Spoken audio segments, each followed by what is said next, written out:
Welcome to the channel and welcome to episode 4 of the Sunday Sum Up. Hope you had a great week. I'm recording this is actually Tuesday night, so I am running late. Kind of had a bad weekend. I wasn't feeling good Saturday or Sunday or even yesterday, so I had to postpone my recording of this video. So I apologize for being late. Like I said, I want to get into a habit of shooting this on Saturday so I can post on Sunday. So let's get into this. First, I want to start off with what I'm playing right now. So I'm still playing Gran Turismo 7. I'm really loving this game. I'm just having so much fun. It's hitting all the notes that I want it to hit.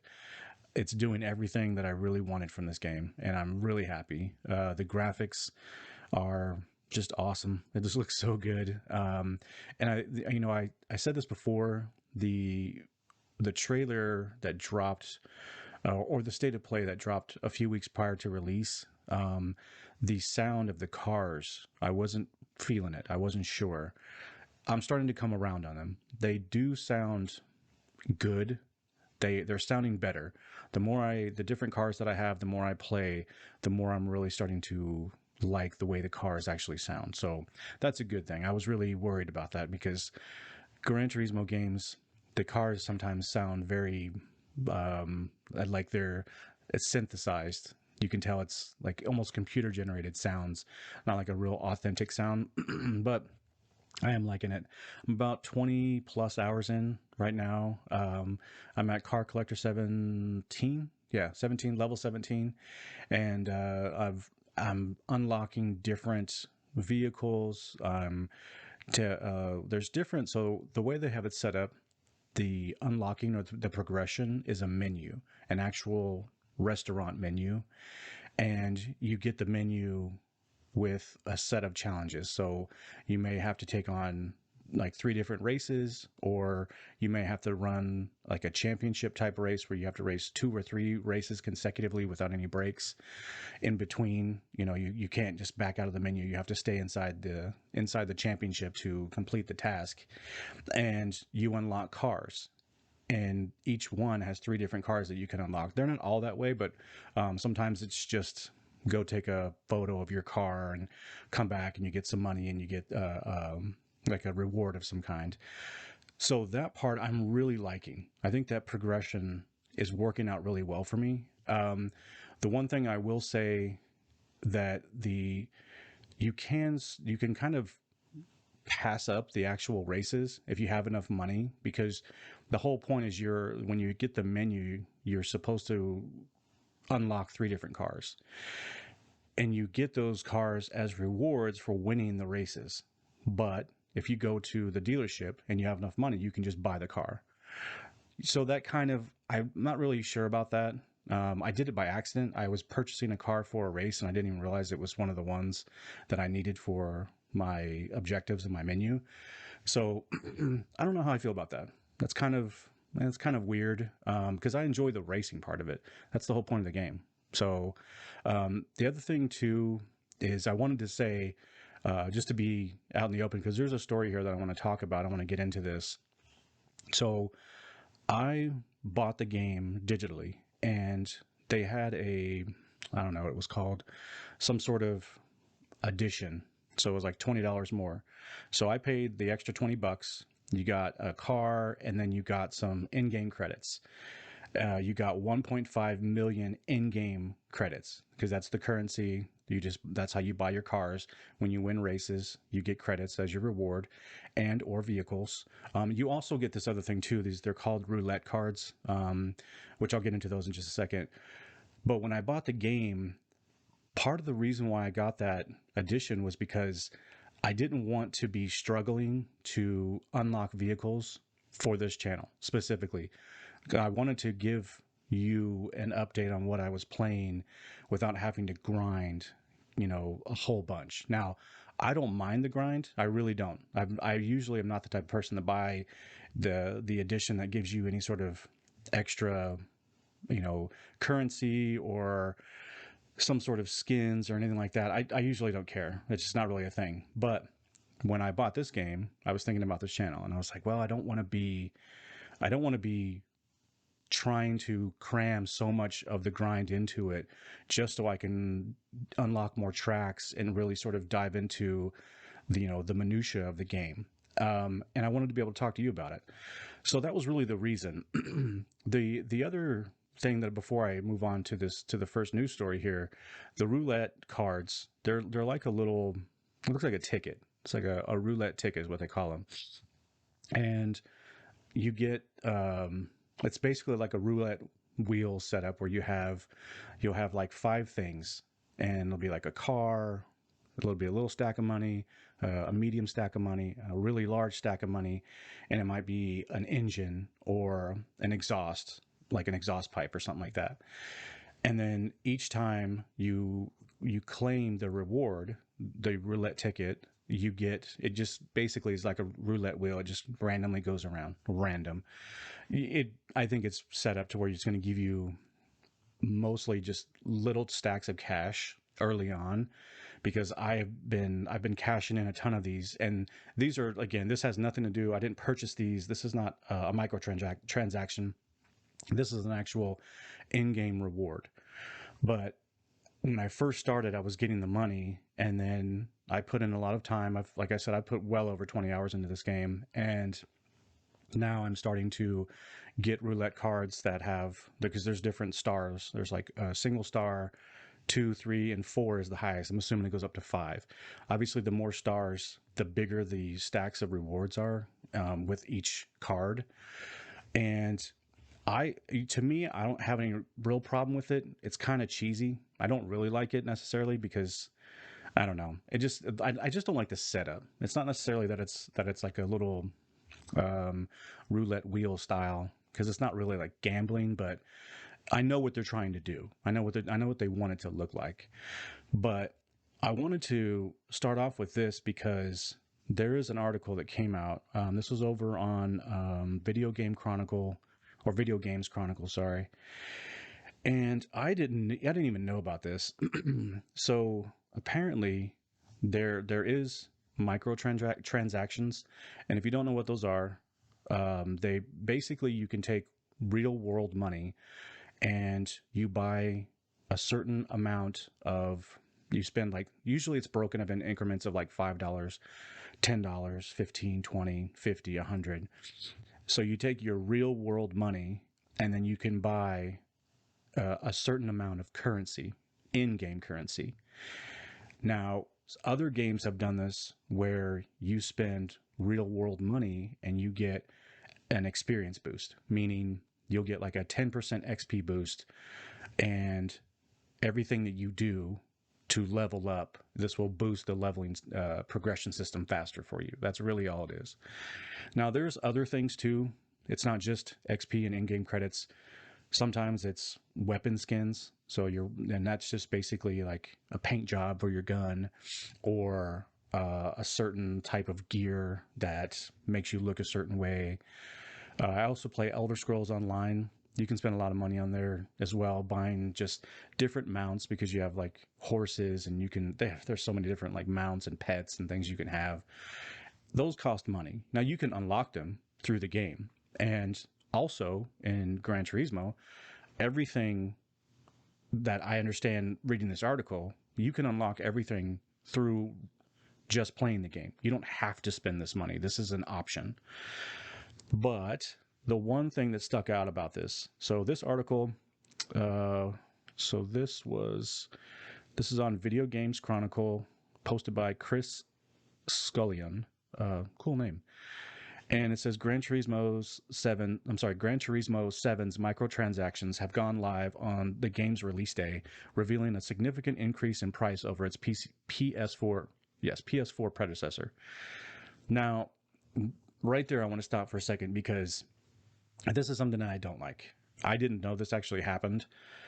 They, being Polyphony, the developer of the game, they left the microtransactions off of the review copies. So reviewers who, professional reviewers, they get the game or a code to play the game weeks in advance. Maybe not necessarily weeks. Sometimes, the embargoes are really stringent and strict, and I'll get into that too later on. I have another story I want to talk about specifically about embargoes. But the reviewers will get these copies of the games ahead of time, before the actual release date, before you and I can actually play the game. And the reason why they get it ahead of time is so that they can post a review, and they get the clicks. They get people to come to their sites, and listen to their review. No problem there. I got no problem with that. However, Polyphony left the microtransactions off of the review copies. So there was no way for the reviewers to reveal to you or I that the microtransactions, what they look like, what they cost, how they affect the game. I don't like that. I think that's kind of shady. To me, that kind of, it has the stink of they were being conspicuous intentionally. It wasn't, they knew that we weren't going to like this. That's kind of how I feel. I don't think that microtransactions are bad. I know that there is an argument to be made.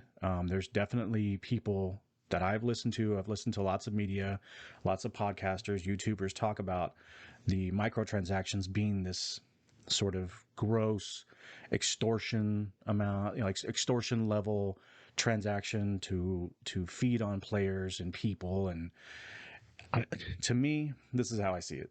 So microtransactions are a choice. You have the choice. I have the choice to spend the money. You can play the game as it's intended, and you can spend money if you want to speed up that progression if you want to. That's a choice. If the game is locking content away, and it's so hard, and getting to the content that you really want, whether it's vehicles, whether it's skins, whether it's levels, if they lock it away behind a difficulty wall in the game that causes or that forces you to play some exorbitant amount of time of the game, just so you will be forced or at least pushed or pressured into spending real world money so that you can bypass that, that's where it gets gray. And I totally understand that argument. I get it. There are good examples. I can't think of anything directly off the top of my head. I know I've played so many games. I don't really get into microtransactions, so they've never really affected me. They've never hit me.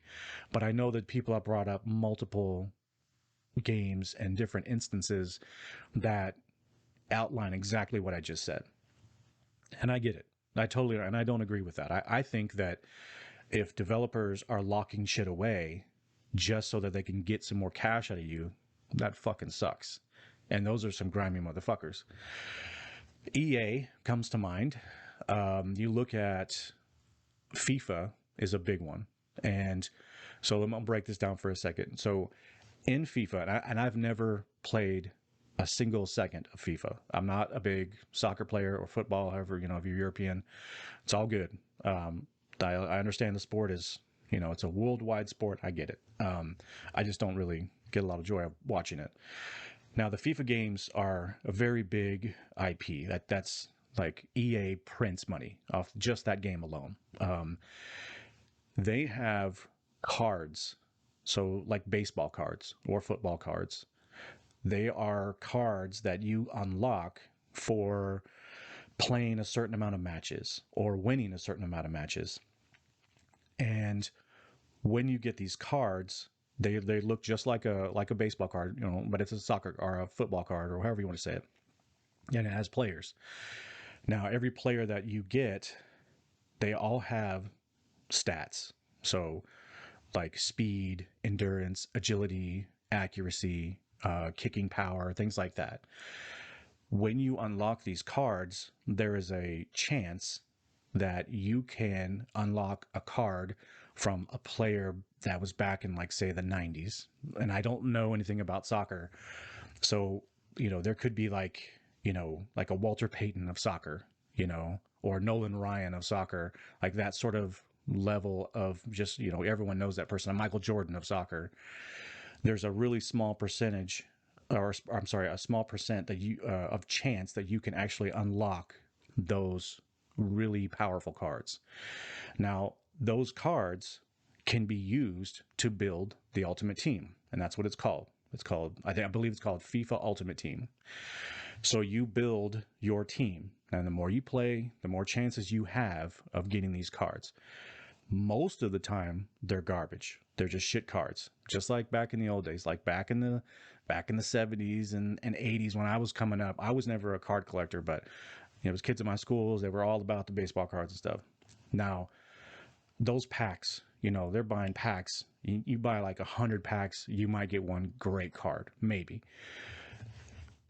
FIFA and EA have harnessed that in a way where the percentage, and it actually broke, like a story broke a long time ago where they really got exposed. Like the percentage was less than 2% of chance for you to unlock an actual real card.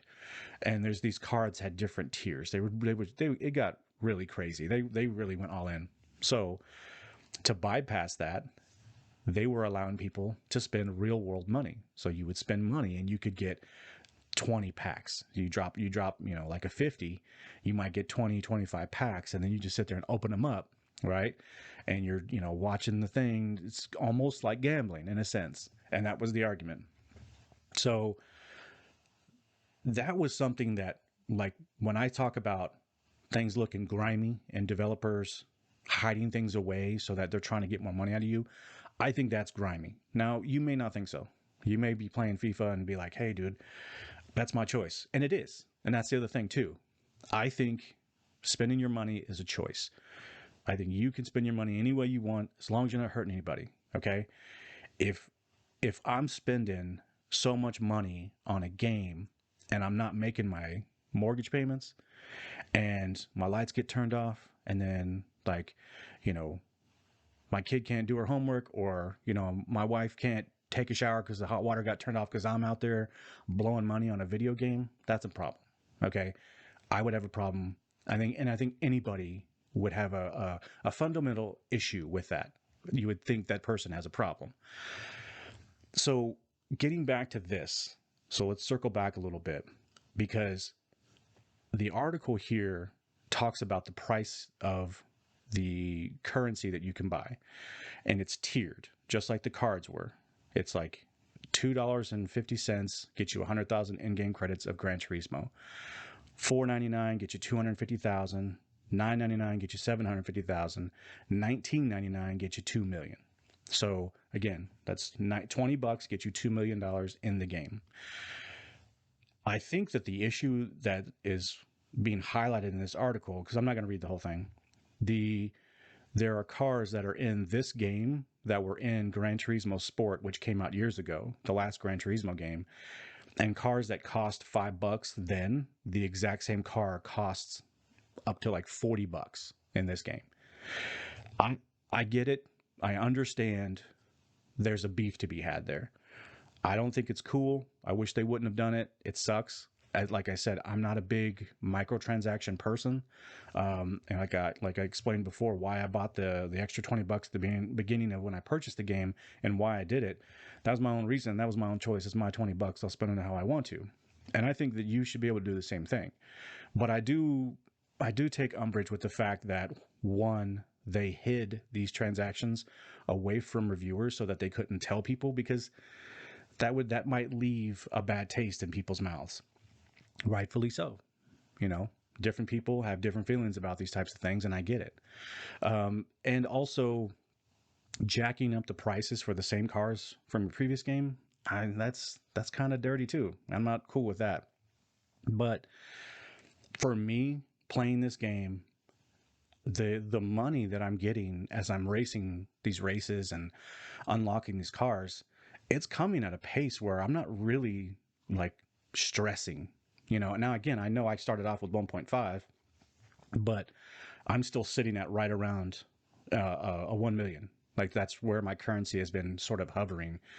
Initially, I was really just dumping everything because I just wanted to see. I would take the first few cars that I unlocked, I just spent tons of in-game currency, just maxing out the best turbo, the best, intercooler, the best suspension, racing tires, all the stuff that would make it just badass. I found out that I didn't really need to do that to win, because early on, and again, I've played these games before, so I'm used to the driving, but early on, the driving's pretty chill. It's not that hard. I've reached a point now, and I think it's great because the point in the game that I'm at, there are power levels for each car. And it's not just you need to have a German car that's a rear wheel drive or a front wheel drive, or an American car that's front wheel drive or whatever. It's keeping a cap on how much power you can have. So you have to pick and choose what sort of upgrades you want to do into your car or put into your car. So you can't just go on and just blow by everybody because you got, the fastest BMW M3. It has to meet the criteria, meaning you have to choose if you want to go big turbo and some sticky tires and that's about it, or do you want to go lightweight and dump a bunch of weight and juice up your suspension and give it just a little bit extra power.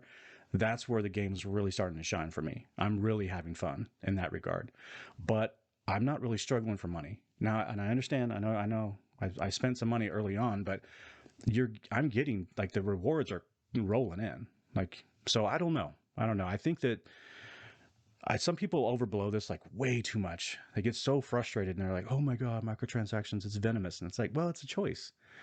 And furthermore, if people are going to pay the money, someone's going to charge it. I mean, that's just the way it is. If you're willing to pay like a stack, like a full $1,000 on a video game through microtransactions or some sort of other way, if you're willing to pay it, there is a developer that is willing to charge you.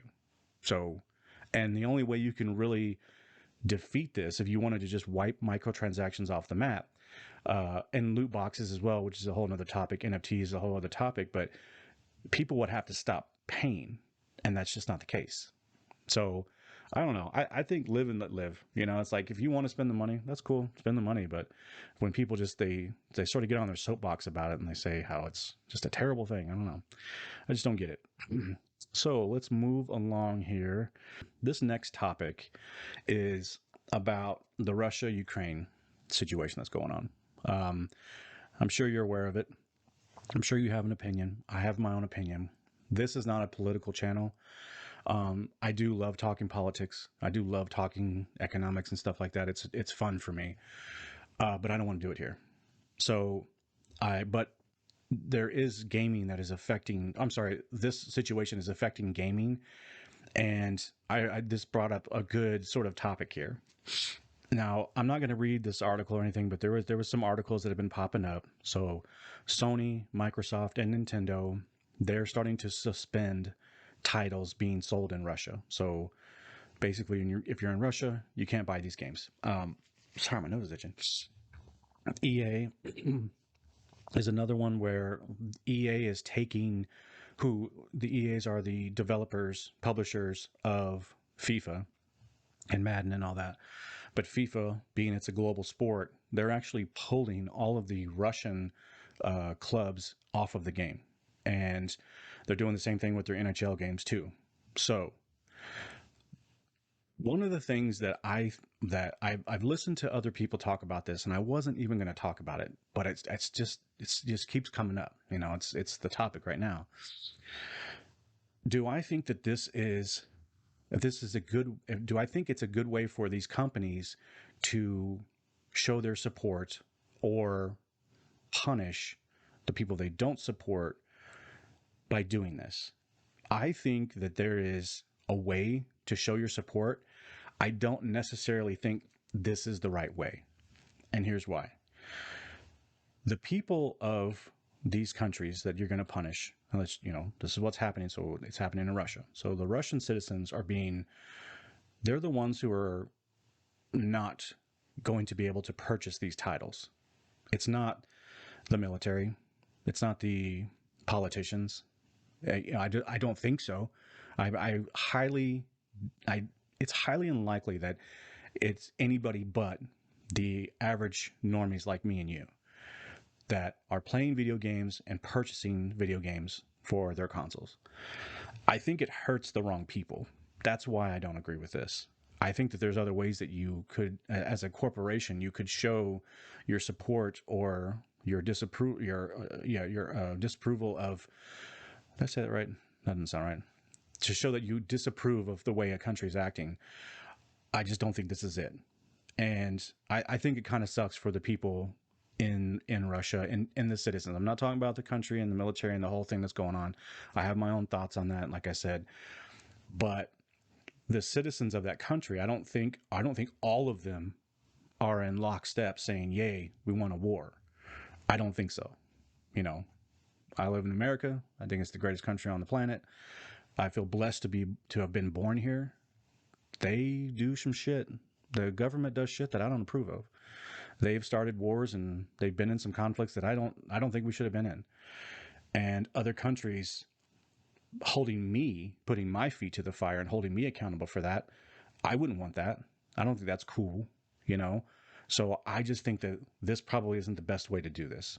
But it's what they're doing. So it sucks. It sucks for the citizens because I really truly believe, that, there's been plenty of examples where, America has done things, and I understand that America is viewed differently outside. There's always an outside perspective. I get it, but that would just really suck if it was like, oh, the citizens of that country, they're the problem. It's like, wait, dude, we didn't do it. We're not the ones starting a fucking war. So that kind of sucks. All right, so let's that's enough about that. Let's move along here. So next up is, so this is a Polygon article. Let me pull the article real quick. This is actually something that I've heard about a while back, and I just forgot. To be honest with you, I just kind of forgot that they were actually doing. There was a lawsuit. Let me see here. Give me 1 second. I thought I had it lined up, and I do not. Here it is. So this is over on Polygon. And the title of the article, was written by Nicole Carpenter. 8 more women allege sexual harassment and discrimination at PlayStation maker Sony.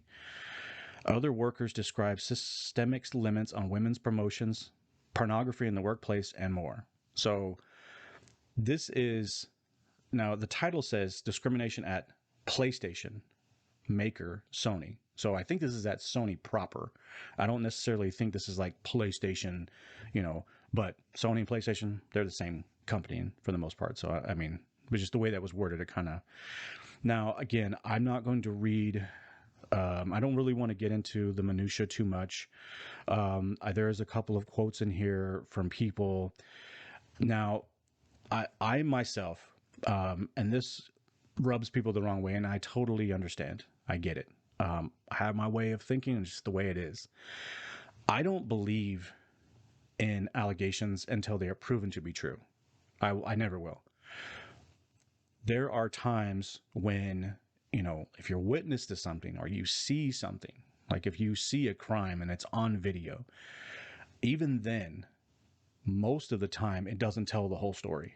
Most of the time it's chopped and edited so that it looks a very specific way. And that has been exposed in media just through and through for the last 15 years. It's the last 10 years it's really come out, but it's been going on for a while.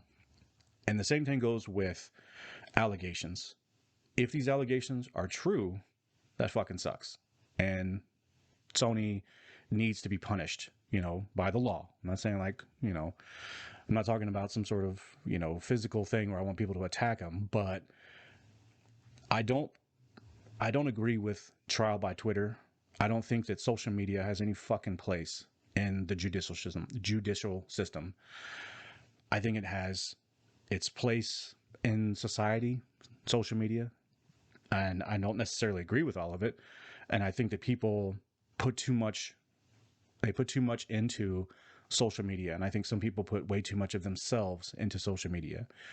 I think Twitter is a very toxic place. I think it's people say just some really just evil shit, and it's usually the shit they would never say to a person. And I think that that's why I think it's like, listen, I understand that no one wants to go to the media anymore. No one wants to go turn on the TV anymore and go for news. There are other sources, and I understand it. I don't watch the news. I have no interest in it. I will pop my head in here and there just to sort of see what's going on, read some headlines, but I turned that shit off a long time ago. Now, getting back to this is an article, and furthermore, this isn't the first article. Like I said, I just kind of I heard about this a while back, and I was like, oh, I need to look into this, and I just kind of it's kind of out of sight, out of mind thing. But apparently, it just sounds like there is some discrimination, particularly against women.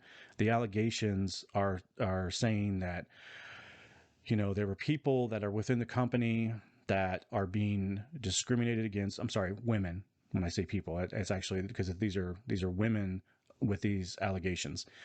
They're being mistreated. There's been some things that are going on.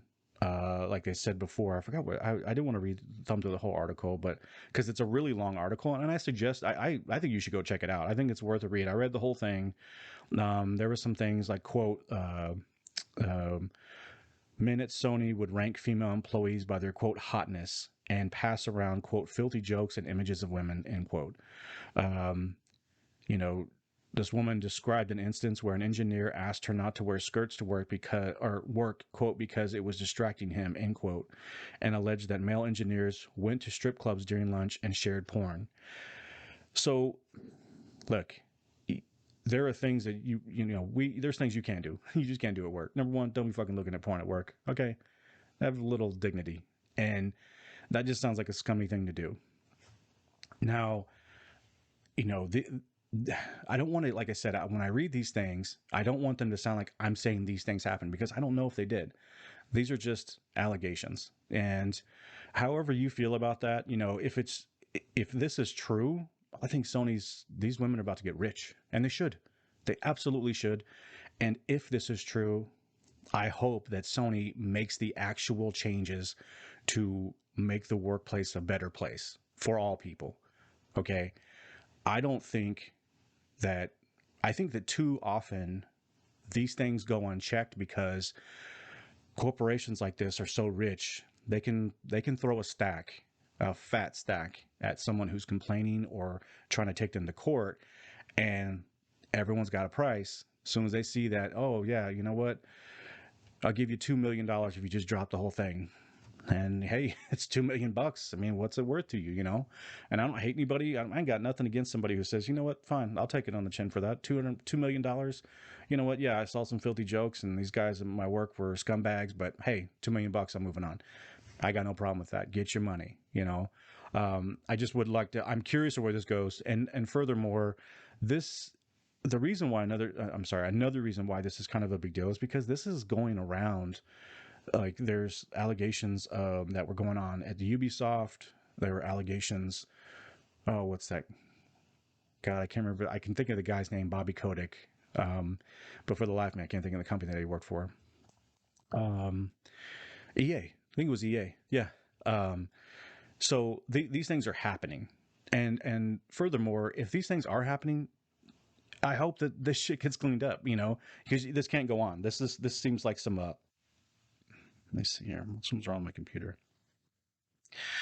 If these things are actually going on, and they go to court and these are all proven to be true, Sony, you're gonna get yours, dude. And everyone's got to pay the piper. You can't get away with this shit forever. So, and I feel bad. If this is true, I feel bad for these women. I don't think that women should have to go through shit like this. Normie wife worked in a very male-dominated profession, and she is a very strong and independent type woman. Like, I've got my strong, independent female. I've got my real life strong woman, and she has put up with things in the past, and I've been there for her the best way that I can, and she just soldiers through, and that's just her. That's the way she does. She was there to do a job, and she did it really well, and she achieved a lot in the time. And I have a daughter that's going to be moving into the real world very soon, and I don't want her to experience the type of shit that is going on, if these allegations are true, I don't want my daughter to have to experience that type of shit. She deserves better. My wife deserves better. All women deserve better than that. So I just want to say that. I don't want it to sound like I'm trying to just sweep this under the rug and dismiss it. You know, I don't think it's cool, but I don't believe in allegations or truth. I don't believe all women no matter what they say. I mean, there's two sides to every story. I just let the law do its thing. So let's move on from that one. I feel like this opening, this show's been like a bummer this whole time. Jeez. And now let's move on to something a little more funny, because this shit cracked me up. So Ubisoft developers made some comments about Elden Ring. Okay. So this is an article over on eBomb's World. Let me pull this one up.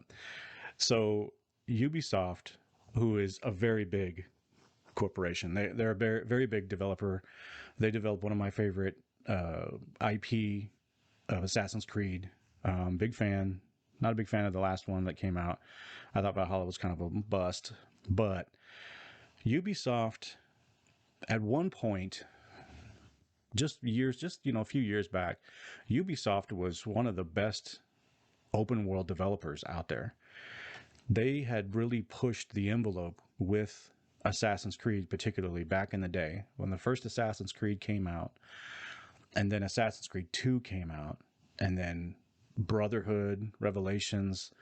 Assassin's Creed Brotherhood it's probably one of my favorite. I mean, that's right up there. It's that one and Black Flag. But regardless, they have like they've made their name in the industry off of open world games. And if you don't know, open world just simply means exactly that. Your character, you can go anywhere you want. You can, and the world is vast. It's huge. You can wander into the mountains. You can go into a city or whatever type of game it is. They have been making these types of games for a very long time. And at one point, they were like I said, they were one of the best. They were kind of like a top dog in open world games. Now they have really fallen into what do you want to, how do I want to say it? Like development habits.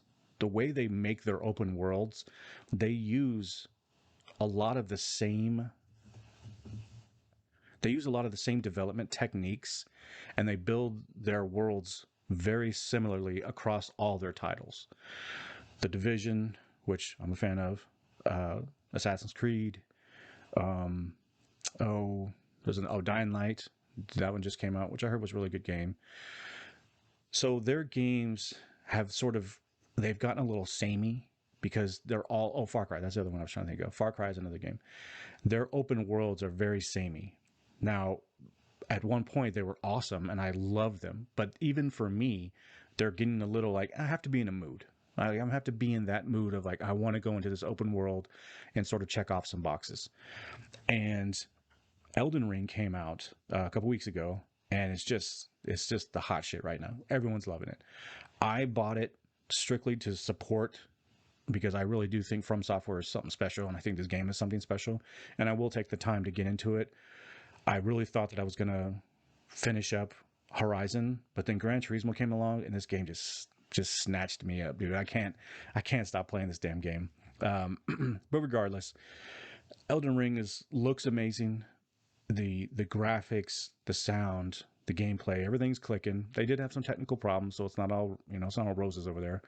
But their approach to their open world was so antithetical to what Ubisoft does. They built a world that you actually have to explore. You have to take the time and dig around. It doesn't tell you anything. It doesn't lead you in any direction. You can't pull a map open and just see all the icons. And that's what Ubisoft got really famous for, was they would build these beautiful open worlds, but all you had to do was open your map and you would see all these little quest markers, question marks and exclamation points and little eagles and all these little different icons. And you would just run to those icons. You would press a button and set a little waypoint, and then you would say, oh, it's over there. And then you would run over there and you would just discover what it was already showing you. So you really weren't discovering. It was just sort of leading you to things that they wanted you to see. Elden Ring went completely differently. Oh, and first of all, I want to say this too. I want to point this out. Ubisoft isn't the only studio that does this. A lot of studios do this. Horizon Forbidden West is doing it. I can see it. Now, again, I don't think it's shit. I don't think it's bad, and I don't think Ubisoft open worlds are shit. They're very specific. And Elden Ring has gone the opposite direction, where there is no hand holding. You have to really explore and venture into areas where you might not want to, but it's like, well, what's over there? And my understanding is, and I don't want to spoil too much of the game for myself, even because I am going to dive into this game, but I've seen a few things and I've listened to some reviews, and my understanding is there are things that are hidden right in front of you that if you just look at it a certain way, drop down one ledge, there's a hidden door, there's a hole, and then past that door is this gigantic dungeon, and there's all this cool enemies to fight and the riches to find and the gear to loot. And they have done such a really cool, unique thing, and in my opinion, I think it's very it's very revolutionary, and I hope that the studios, other studios, take after what Elden Ring has done, because I really respect it. Now, having said all that, and I know that was kind of a lot, but I felt like I wanted to kind of explain as to why these developers are sort of chirping, because they need to shut the fuck up. So there was some developers that were popping off on Twitter, of all places, making fun of Elden Ring. And so let me just read this real quick. It says, Ubisoft developers are butthurt that Elden Ring received, quote, masterpiece reviews. From Software's new RPG, Elden Ring, was released on February 25th, and since then, fans and critics have praised the game for its fresh perspective on what an open-world game can achieve. While there have been some bumps in the road with the PC version not living up to performance standards and some casual players calling for an easy mode, Elden Ring has proved that From Software is a fierce competitor in the video game industry. So much so that Ubisoft developers and a few others have shown their complete disdain for the success of Elden Ring. Ahmad Salama, a Ubisoft developer, expressed his lack of respect in a tweet stating, quote, the fact that Elden Ring scored a 97 on Metacritic is proof that critics don't give a flaming poop about UX design. My life is a lie, end quote. So then someone else responded. So I'm going to finish this article. One fan tweeted in response. No, that's not it. I'm sorry. I apologize. So there was somebody else that said something. So I'm just going to read what, because they screenshotted the tweets here. So this other person, Rebecca Fernandez O'Shea, she responded to that tweet and said, nor PC graphics, stability, and performance, apparently. And then someone else from Horizon Forbidden West, this guy, it just says Big Rebo, nor quest design, really. These people need to shut the fuck up.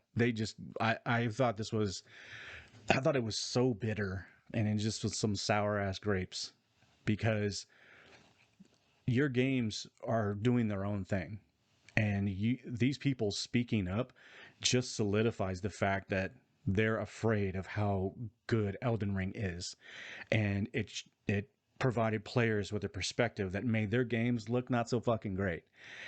And I thought it was funny. I just thought it was fucking hilarious that these people actually spoke up and said the shit that they said. Let's see. This was something I wanted to click on this real quick. So let's see. So there was oh, dang it. I don't know a whole lot about Twitter, and I don't really care to, but I was just trying to open up some of these tweets. Whatever. I'm not going to get into it, but there was somebody that tweeted this really cool meme, and so in a Ubisoft game, and it's so funny because it's when I was looking at the tweet, I'm like, oh my god, they're so right. So someone took a screenshot of Elden Ring of what it looks like in game, with the character. You can see your character and everything, and they put all of these like added text to all of these different things, like message of the day. There was these little things like, maybe I should investigate that cave. Press A to jump, press X to activate.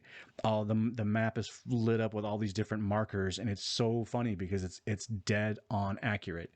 That's how a Ubisoft game looks. That's how Horizon looks, and someone to take the time to make this meme, I thought it was great. I loved it because that's what Ubisoft would have done had they had the keys to Elden Ring, to this IP. And I just think it shows such a lack of class for these jokers to come out and just start popping off at Elden Ring. Just let it have its day. I mean, those games, Ubisoft games, score pretty well. I mean, very well, I think. Horizon scored really well. Just let it go. Take the win. Like, take the win and move on. You're going to get paid. You're making money. You're making the game that you want to make. But I just thought it was very funny that these fucking idiots came out and spoke, because, and not, the funny thing is why this game? Like, you picked a heavy hitter. You picked a game that is just a critical darling right now, a fan darling. Everyone loves this game. Everyone's doing, Twitch streams. They're doing these live streams of it. It is a very popular game, and you decided to run your mouth on this one? Sorry. That's stupid. But I just thought it was funny. These dumbasses. Like, why just keep your mouth shut. Just move along. All right. So now let's move along here. So I wanted to stay on topic with Elden Ring for just a second. There's some stories that broke, I don't know, it was like last week or the week before, that we're talking about the review process. And I mentioned it before with Gran Turismo, with the microtransactions being hidden from reviewers, so that, well, in a way, so that they could shield themselves from them telling the audience, you and me, that there were actual microtransactions and what they look like, almost like they were ashamed of them. So Elden Ring, when it was released, I'm sorry, let me back that up. When the review codes and the review copies were released to reviewers so that they can play the game, do their review however they choose to do it, and then score it and write the review and show their video, the time for them to do it was really short. Now, I have heard of review copies going to, sites like Game Informer, IGN, blah, blah, blah, and YouTubers now, specifically like the bigger ones. They get their copies, 10 days, 14 days in advance. And then the whole thing is they have to keep their trap shut until the review embargo lifts. So the embargo is just what it sounds like. They're preventing reviewers from telling the public about anything that they know of the game because they want to keep it a secret. And I get it. They need to protect themselves because no one wants their game to come out and be completely spoiled and have the ending ruined or whatever. So I get it. There's nothing wrong with embargoes and NDAs and all that other stuff, non-disclosure agreements. I'm fine with all that. But this particular game, Elden Ring, is huge. Now, I don't know what the total count is, but my understanding is it's in the hundreds of hours to see everything, do everything, and see the end of the story. That's a hefty ask for someone to cram that all in a really short amount of time just so they can get the reviews out. Now, I think there's two sides to that coin because, I think reviewers should have a decent amount of time to review games like this, but it's not really Elden Ring's fucking problem. It's not From Software's problem. They can do whatever they want. It's their decision. They could say no reviews and we're not giving anybody copies if they want to. They can do that. And I think that there's sort of this weird divide where you have reviewers who are saying it wasn't fair or they wish they would get the copies sooner so that they can finish the entire game and give their opinion. However, they're still taking the game when they get it. They're only putting in a fraction of the time it takes to finish the game, and they're not finishing the game, and then they're getting their review out the second that they are allowed to let it out based on the embargo, the date and time, because it's very specific. Like, you know, let's say this game came out on February 25th, so the embargo might have lifted on like February 25th at 12:01 a.m. Who knows? I don't know. I'm just throwing it out there, but it's usually very specific. These reviewers want their clicks. They want to get the review out there. They want to be first. They're playing the money game. I understand, but at the same time, you can't say, well, I need to get my money. I want to be first. So Elden Ring is shitty and FromSoft is shitty. I'm sorry, not Elden Ring. FromSoft is a shitty developer because they're not giving me the review copy faster. They don't have to. You know, fucking tough shit.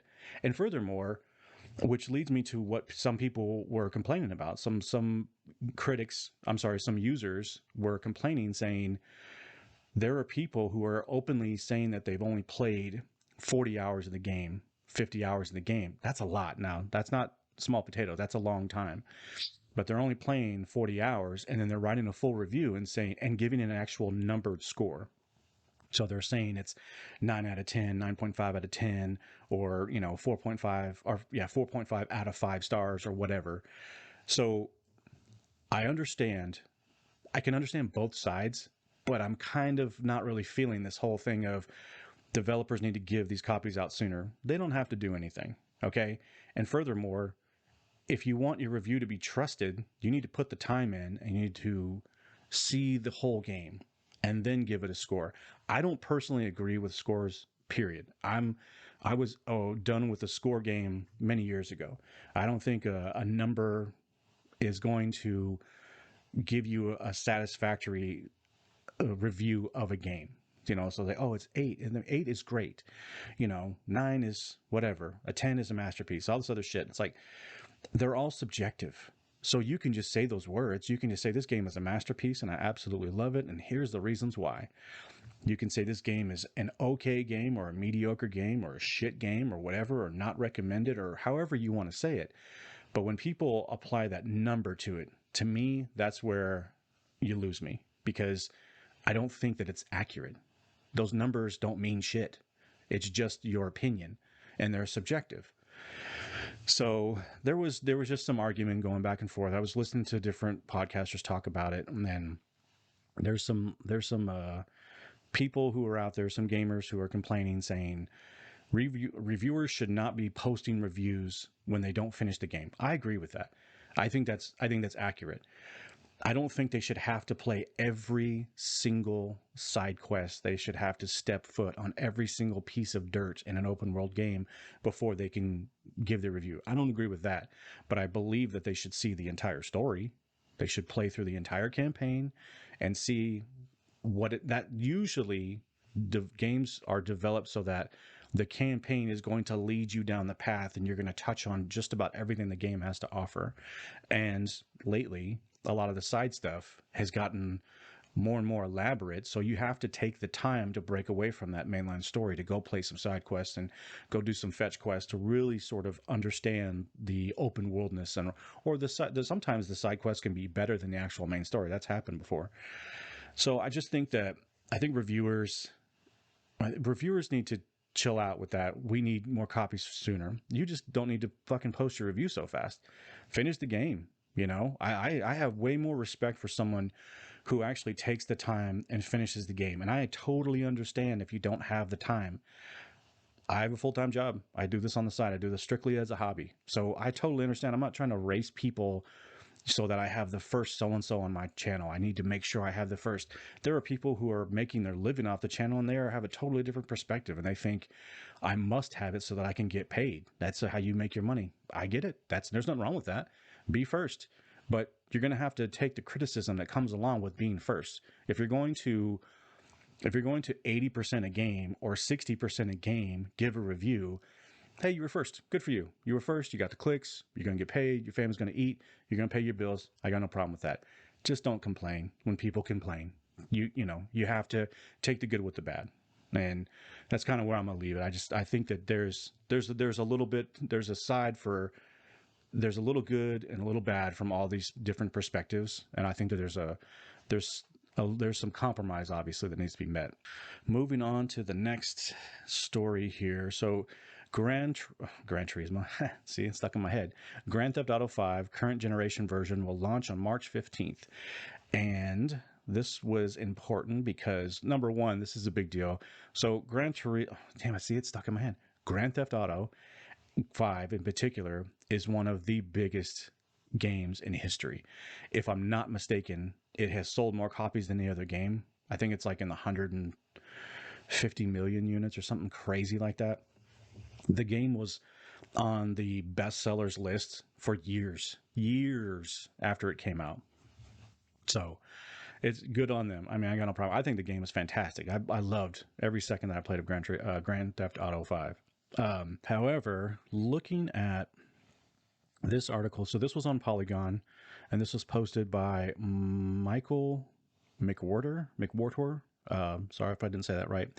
So the Grand Theft Auto next gen preload details and release dates and everything is what this is talking about. And the thing that I thought was interesting was the price. And so on PS5, because they kind of, and it's weird. I read this like 2 or 3 times because I didn't know if I was reading it right. So just bear with me here. And if I'm not mistaken, it's 2 different prices for Xbox versus PlayStation. Grand Theft Auto 5 on PlayStation 5 can be purchased digitally and preloaded from the PlayStation Store.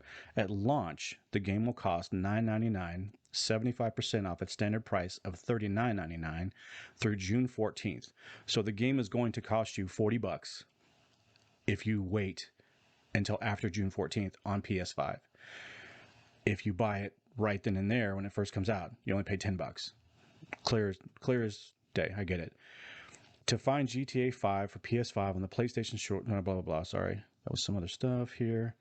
So then I was looking here, and so there's Grand Theft Auto Online. So this was another topic, or another paragraph. Grand Theft Auto Online on PlayStation 5 can be purchased digitally and preloaded. At launch, the game will be free through June 14th. So the online will be free. After that, GTA Online will cost you $20, $19.99. So it's weird. It's like you can get the game, pay $10, and you get the game, and you get GTA Online for free.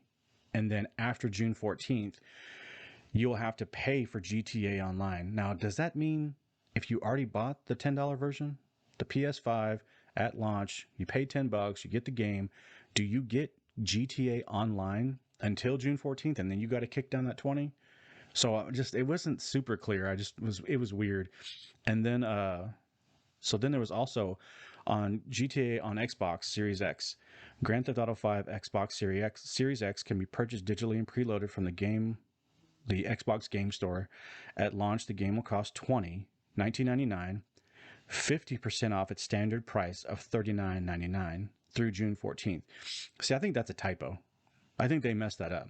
Because, oh wait, no, I'm sorry. No, $19.99, not $9.99. That's okay. See, so you can pay for it on the X. That's what I thought. So on the Xbox Store, it's going to cost you $20 through June 14th. On PlayStation, it's only $9.99 through June 14th. I don't know. That's weird. I've never heard of that. That's weird. I don't know. I thought it struck me really odd is why would they cost 2 different prices? And maybe I'm missing something. Like I said, I've read this multiple times and I'm like, am I missing something? Maybe I am. But regardless, so the game, it will go live on Tuesday, and which actually is, that's today, and offers visuals up to 4K resolution, frame rates up to 60 FPS, HDR options, ray tracing, faster loading times, improved textures, and other new features. So, I think this is cool. I think this is, I think this game is old enough so that it's due for this sort of treatment to get this the current generation upgrade for your PS5 and your Xbox Series X owners out there. I think it's a good thing. And I know some people complain about having to pay for upgraded versions for current consoles. To me, this costs money. It's not, I mean, and I don't mean like cost you and me money. I mean, it costs money to make. It wasn't like Rockstar was like, you know what, we built it. It's ready to go for PS5, and it's ready for the next Xbox and the next PS5 6 years ago. They were saying that, like, yeah, that's fine. We're already ready to go. No, the game was built for last gen consoles, and they have to do some work to bring it up to the current standards. I mean, I don't really have a problem with that. But there is an argument that people make all the time that why do we have to pay for the upgraded version? Why isn't it just free? And nothing's free. If you're asking that question, then you need to get out a little bit more, because nothing in this world is for free. And if it is for free, you say thank you and you move on, because for the most part, everything costs something. Regardless whether it's money or something else. But yeah, good for you, Rockstar. Do your thing. I think I will probably buy this because, as I said before, I really love this game. I went back and played it just to boot it up and check it out, and I thought it looked a little old. And plus, for me, I mean, I know it's just, PlayStation 5. I have a PlayStation 5. It's only going to cost me $10, so why not? I'm going to grab it up, and I want to check it out. I might even go through and play that campaign again because it was so much fun. And the other thing too is the GTA Online, which I tried to get into it right at the beginning, and their launch was shit. It ran like crap. People's saves were getting lost. It locked up all the time. Frame rate was terrible. But Rockstar have put so much effort into building GTA Online to what it is today, and it has a huge following. So I know that there are some people who are GTA Online fans that this is what they've been waiting for, and they're going to actually get to play GTA looking all clean and slick at 60 frames per second in 4K. So good for them. I think it's a good thing. All right, moving along here to the next topic, which is Forspoken has been delayed from May 24th of this year to October 11th of this year. So this was over on Game Informer, and let me see here. And they made a little statement here that I want to read. Forspoken, the upcoming magic-based RPG from Square Enix and Luminous Productions, has been delayed to October. More specifically, Forspoken has been delayed from its original May 24th release date to October 11th. Luminous Productions announced news today, citing a need for more time to work on the game and deliver on the promise of its vision for this magic-based RPG. Quote, "We have made the decision to move the release date of Forspoken to October 11th, 2022, Luminous Productions writes, "Our vision for this exciting new IP is to deliver a game world and hero that gamers across the globe will want to experience for years to come. So getting it right is extremely important to us. To that end, during the next few months, we'll focus all of our efforts on polishing the game and can't wait for you to experience Frey's journey this fall." Frey, the protagonist. "Thank you for your understanding and continued support. We look forward to sharing more about Forspoken with you soon." So, if you're looking for or looking forward to Forspoken, a lot of fours in there, well, I guess it's kind of a bummer. Yeah, it sucks, right? But I always think that if they say the game isn't ready, don't push it out. There's so many games that come out on a regular basis that are just not ready, and sometimes it's to like a terrible release. And I'm thinking of Battlefield 2042. That game came out not even close to being ready. They didn't even have a fucking scoreboard. They just now got a scoreboard for Battlefield. That's ridiculous. That's insane. But they wanted the money. They thought that they knew they had pre-orders, so they pushed the game out just to make them dollars, and now they're suffering for it, and the game is just complete shit. So I got no problem when developers, they come out and they say it's not ready and so on, it needs to go back in the oven and cook some more. That's cool. Get it right. You only get one chance to make that first impression, so I'm all for it. Now, having said that, I'm not looking forward to this game. It was what was it? It was like a state of play it was last year sometime. I can't remember when the date was. I actually did a review on the, what was it? It wasn't a state of play, or maybe it was, but regardless, it was a PlayStation Online event or a stream where they dropped a bunch of releases and sort of the next round of games that are coming out on PS5 and PS4, because that system's still out there. But This game didn't do anything for me. I thought the gameplay looked meh. It looked okay, but the real turnoff was the protagonist. The writing was trash. The comments that the protagonist was making while she was doing what she was doing, throwing the magic and fighting and stuff, it was cringy.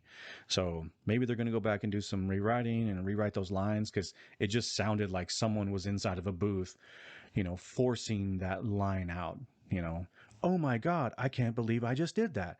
And it was just so terrible acting, terrible voice acting. So maybe that's why they say that it's technical stuff. And my understanding too is I did hear that there was a preview or some sort, and the way the game was performing on a technical level, it wasn't up to snuff. So hopefully they get it right. All right, moving along here to the state of play.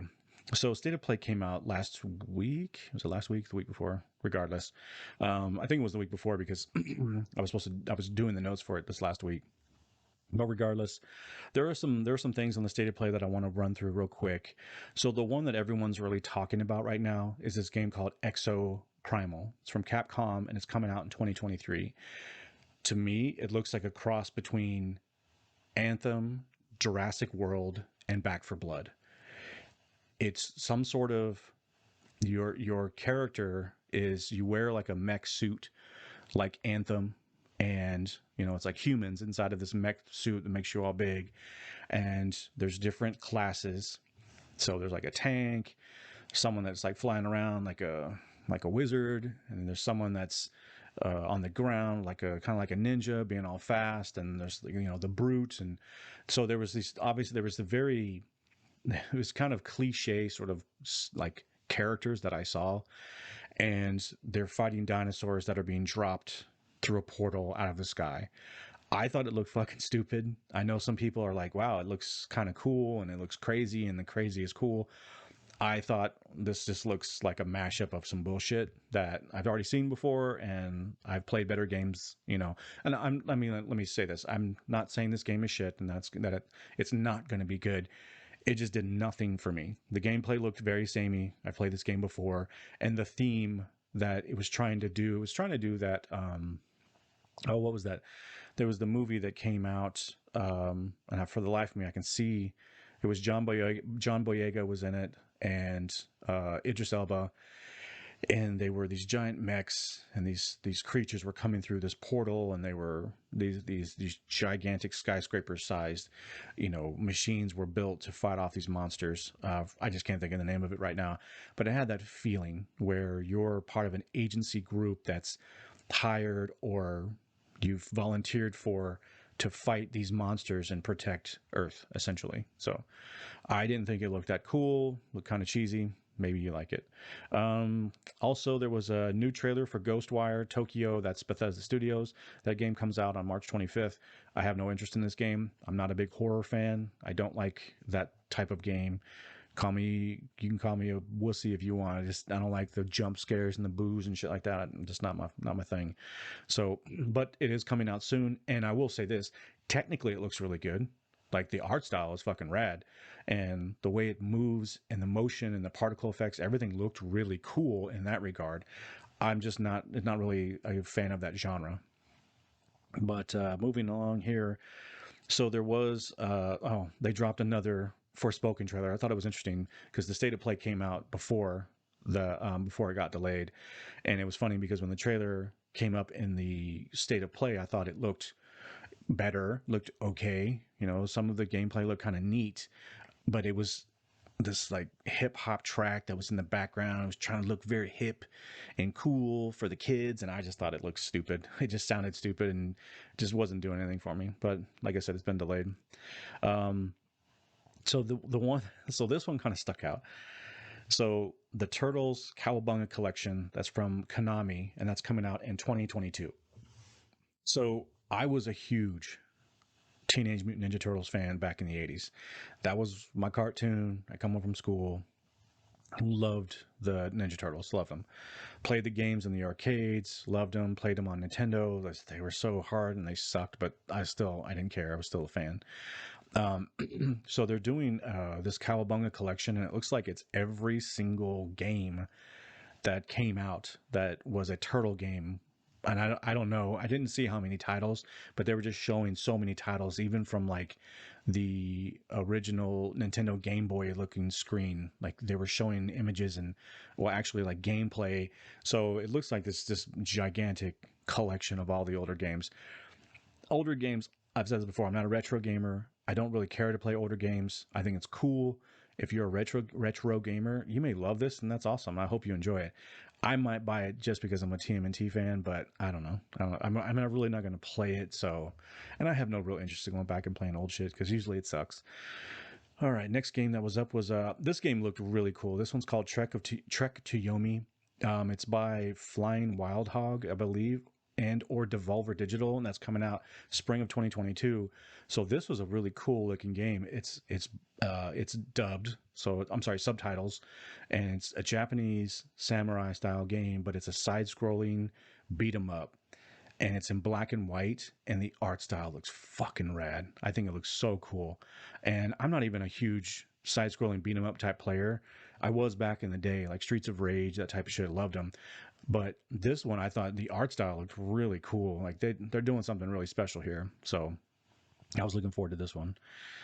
And let's see here.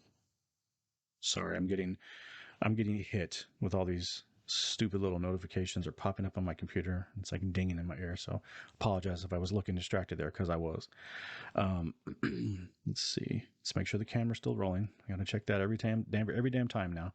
So the next thing up from the state of play was Returnal, which is a game that came out last year. I didn't like this game only because I didn't like the roguelike game style or the gameplay, I mean.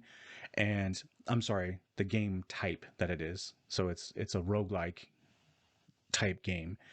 The gameplay looked fun, the graphics looked awesome, the game looked really good, but I don't like that type of game. And it was really hard from what I understand from reviewers that the gameplay was tough and it was you had to be on your game to beat it. And they're actually releasing a campaign co-op mode, which is cool because now it might make it a little more fun to play with somebody. And furthermore, Housemarque is the developer, and they really have made they were making games that were very old school in the arcade sense. So I'm thinking of games like Galaga, that sort of game. They really started getting into the sort of top down twin stick shooter where you're just and you play with three other friends and it's four of you and just throwing all those enemies at you. And the worlds that they were building, they were really, even though it was based on like an old school looking game, it looked very modern. The art was fantastic, particle effects. It was really cool. They had a game called Dead Nation that came out that I really liked. There was another one too, and I can't think of it. It was more of a sci-fi. And then they did Resogun, which was very much like a what was that? Like not Invaders. I can't remember. An old school like Atari looking style side scrolling game, but that game was super cool and very fun to play.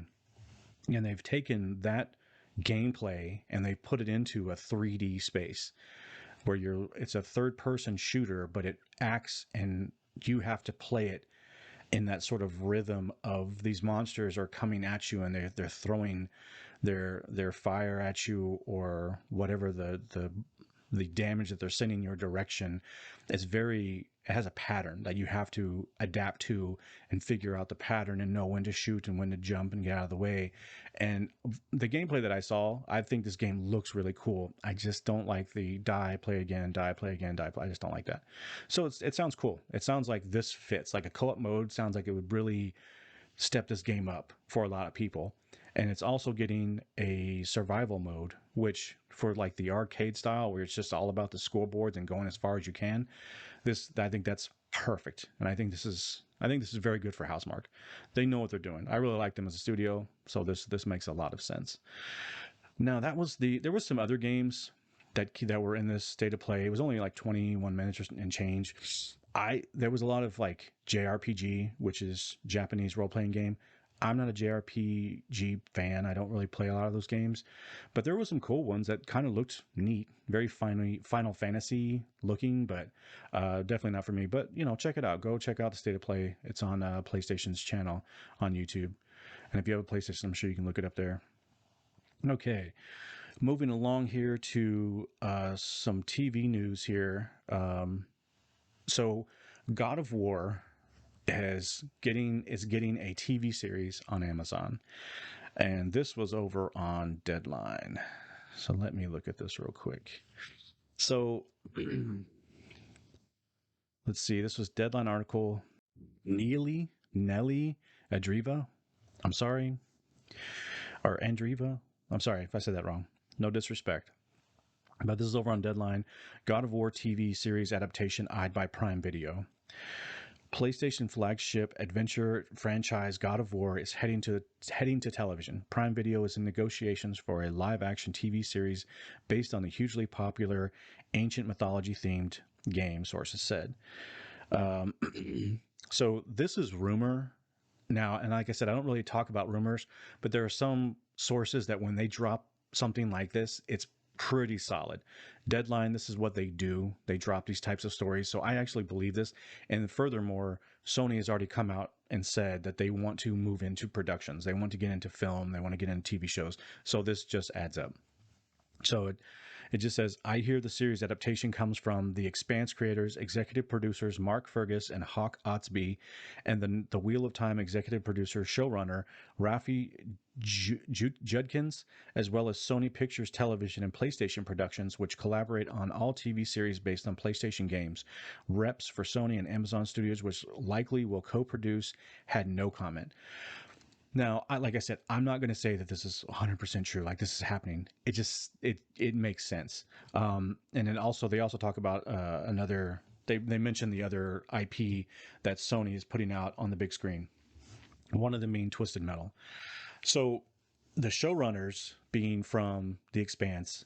I was a fan of The Expanse, big time. I loved when it came out on Sci-Fi or Sci-Fi.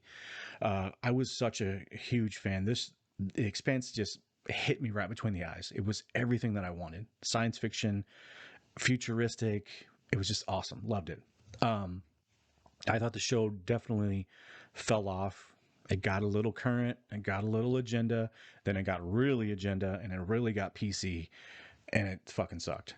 They sort of rounded it out in the last season 6 or whatever, and I never did finish my review on that. And it's so funny because I want to do my episode by episode review, but I'm kind of feeling like I should just do a whole sum up, but I haven't decided yet. But I still need to go back because I watched the whole thing, and I have my thoughts on that show. But they know how. So the producers and the creators and executive producers from The Expanse, them being on this project, it kind of gives me just a smidgen of hope. Because as I've said before, I'm not a fan of video games being turned into TV shows or movies. They've already been created. There are stories. There is a beginning, middle, and end to these stories already. And now they're just sort of cashing in on them in a different medium. And video game movies just don't really do well. I know people are Uncharted right now has gotten a lot of praise for being better than I thought it was going to be. Like I'm hearing a lot of that. What the fuck does that mean? Like, so mediocrity that's okay. Like, oh yeah, it's mediocre, so that's great. Because I thought it was going to really suck. And it's like you're really low on your standards if that's what you think. But I thought it looked stupid, and I'm sure I will watch this movie for free at some point. Uncharted, I'm talking about still, and I already know what it's going to be. I can already tell. But regardless, The Expanse creators being in on the project, it kind of gives me a little bit of, hope in that it could actually be a well-produced, well-cast, well-directed show.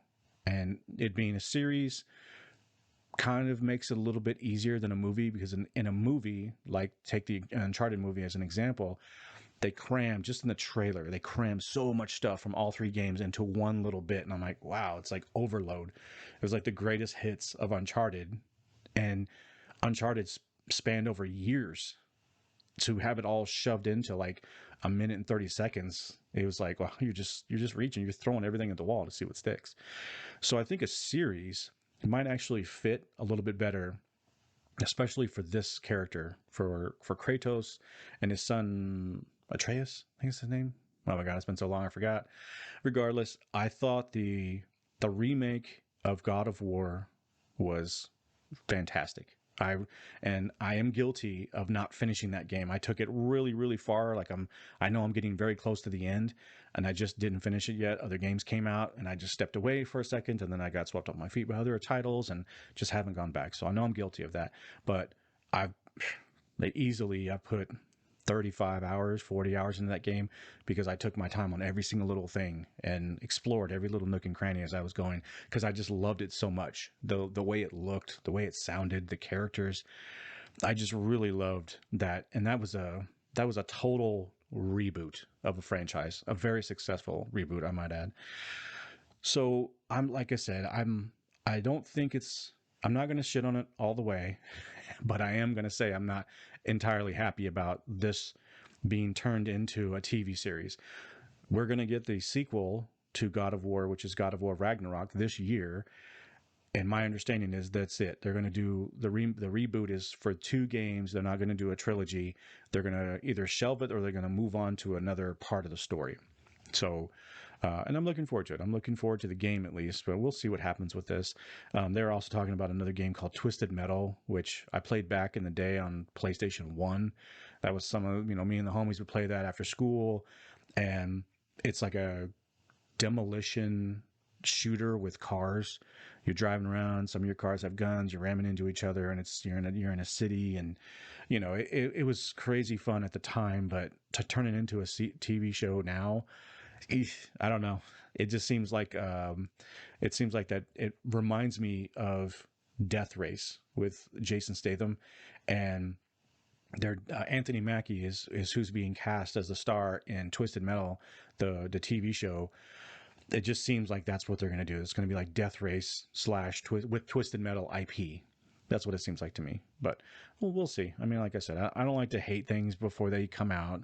I know that's not entirely fair, but I've seen these before. I've experienced and witnessed so many video game IP transfer to the silver screen and just fucking fall on its face. I've just seen it. I've seen this story before, so my hopes are very low. And having said that, I do want to talk about one thing regarding, and because it's Kratos. So I made some comments about Horizon Forbidden West, the protagonist Aloy, and the 20 hours that I played. I talked about it in some of my sum ups, and I was listening to another podcast, and these people were not responding to me. I do not believe that I'm sure I'm not on their radar. I'm a nobody, and I understand that, and I'm not reaching for anybody here. So I'm not naming anybody here. But the things that I had said about Aloy, the character, and how I thought that she was very irritated and sort of mopey and or bitchy. She was a character that I don't really like. I don't care about her character. I care about the game and that the gameplay and the world seems cool. Some of the characters are okay. I've met a couple that are kind of neat. But for the most part, I can tell what this game is trying to do. I know what they're doing. It's very current, and that they really want to make sure that they're covering all the bases in the PC culture era. And it's obvious. Now, the only thing is it's obvious, but I don't feel like they're beating me over the head with it. So it's tolerable. I'm like, okay, it's not that bad, but I can see what's going on. I'm not stupid.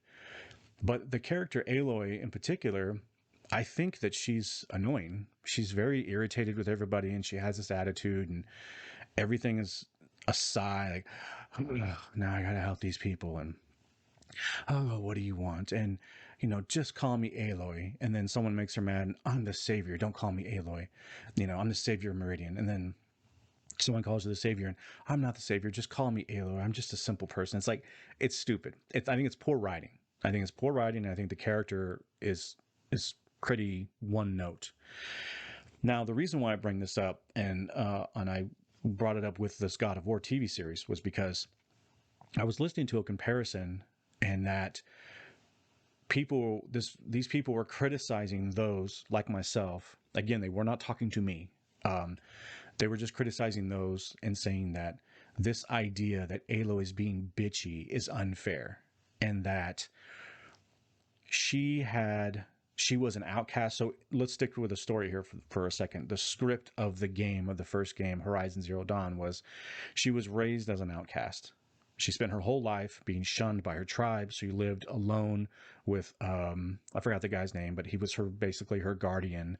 He trained her, and she completed a trial that the local tribe allowed anybody to compete in, and then she competed and won, and she became like a star overnight.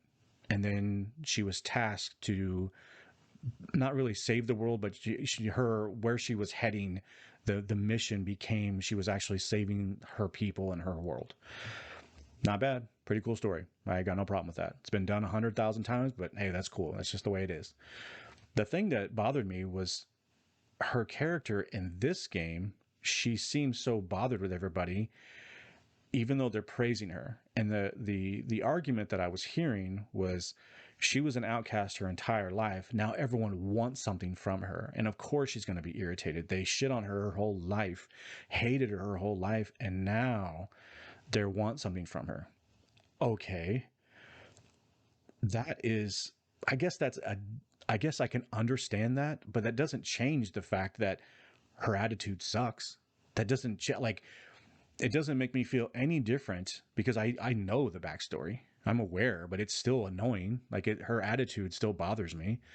And furthermore, the argument was also made that this opinion that I have and that others have is because she's a woman, and that Kratos in God of War was exactly the same. And he was short with everybody and he was a dick, but it's awesome because he's a guy, because he's a dude. No, I call bullshit on that. And that actually bothered me because I was like, wait, hold on. This needs to be broken down. And I'm going to take a second to break this down. So bear with me here. So my opinion of Aloy is based solely on her character, and the way they wrote her character, the dialogue they wrote for her, the direction the directors did with her as a voice actor and as a person, because this is all like mocap and stuff. I think it's a poor choice of character. Like, the character itself, she's just boring. She has no real life, and all she does is complain, and everything is a burden for her. Okay, that's just the way I see the character. It doesn't matter that she's a female. Okay, I don't give two shits about that. And the argument that I liked Kratos, who was just like her, but I don't like her because she's a female. No, that's not true. So the argument was being made that it was like, oh, well, Kratos is a badass, and it's cool when he's a dick to people. No. The story of Kratos, when the first God of War game, and this is not one for one, like, I'm not spitting, accurate, like 100% accurate lore. I just, because it's been so long. The game came out so many years ago, like 12, 13, 14 years ago. It's been a really long time. So the character Kratos he was betrayed by Zeus, or the gods of Egypt. Like, he was like Egyptian gods, and like Zeus was his father, and he was betrayed. He committed heinous war crimes, and he was coerced into doing it under the guise that his family would be protected. Well, he was betrayed, and his family was murdered. His wife and his children were killed. And Kratos' skin, he's pale, he's very white, and he has like red on him, and like red badass like paint on, like war paint. But his skin color of of white, is the ashes. He was cursed with the ashes of his family, who was burned to death, and they tattooed his body. The gods tattooed his body with their ashes. And then furthermore, his weapons that he uses, they called them the chains of Olympus. They were these badass blades and the chains were wrapped around his arms, his forearms, and then he would throw them out and do all these cool ass combos. but they were burned to his skin. They were fused to his skin very painfully. So he wasn't like wanted them. He wasn't asking for them. So his story was very tragic, and he had every right to be a dick and be upset. Now, having said all that, God of War 1, God of War 2, God of War 3, I played all those games and beat them all, loved them all. His character sucked. His character sucked. And it was a joke. He all he did was scream. He was always yelling at people, and he was always cursing the gods, and he was a dick. But his character had no nuance to it. His story was really cool, but they chose not to go the route of making his character show any sort of compassion or show any growth. He was just a murdering machine. And what made the story somewhat likable was the characters that he would meet. He would meet cool characters along the way that had actual nuance. They weren't crazy good. This was a long time ago, but they were good enough. But the gameplay was what made that game so fucking awesome. The combos and everything, because it was just a fast-paced action, button-smashing, fucking fun-ass game. And the character, like I said, Kratos' character I thought he's kind of annoying. He was goofy and annoying. All he did was scream. And now, when the reboot came out and they remade the entire game and they carried on the story where Kratos is no longer, and this is a spoiler alert for a game that came out like 10 years ago. So if you haven't, spoiler alert, I'm just going to say it now. If you haven't heard it or seen it, I'm going to spoil the end of God of War 3, very long time ago. He defeats Zeus and he kills himself. And he takes his, I think it's one of the chains of Olympus or a sword or something. He stabs himself in the chest. Now, it was sort of a tragic story at the end, but even then it was like, oh, okay, it's over. You know, his war is done and everything, and he's the god of war, and now he's dead. It wasn't like super emotional. It was okay, especially for the time. And the Sony Santa Monica, the developers of God of War, when they remade the game, when they rebooted the game, they decided to show Kratos as an older man or an older god who traveled to the north and was living amongst Norse gods in secret and in hiding. And he lived a normal life. He had a wife and he had a son. And it picks up from the perspective of a broken man, or at least a man who is trying to hide from his past. He doesn't want to be known. He doesn't want to hurt anybody. He just wants to live. He fell in love with his wife and he has a son. And at the very, very, very beginning of God of War, the reboot, so this is just a very minor spoiler. I mean, it's actually known in the trailers, but his wife dies and the whole story begins as his wife's death and he's with his son, and then they go on this adventure. He gets exposed. People find out who he is, and now the Norse gods, Thor, Odin, they're looking for him because now they're like, what are you doing here? You're in our neck of the woods. You're the god of war. You know, they got beef with him now.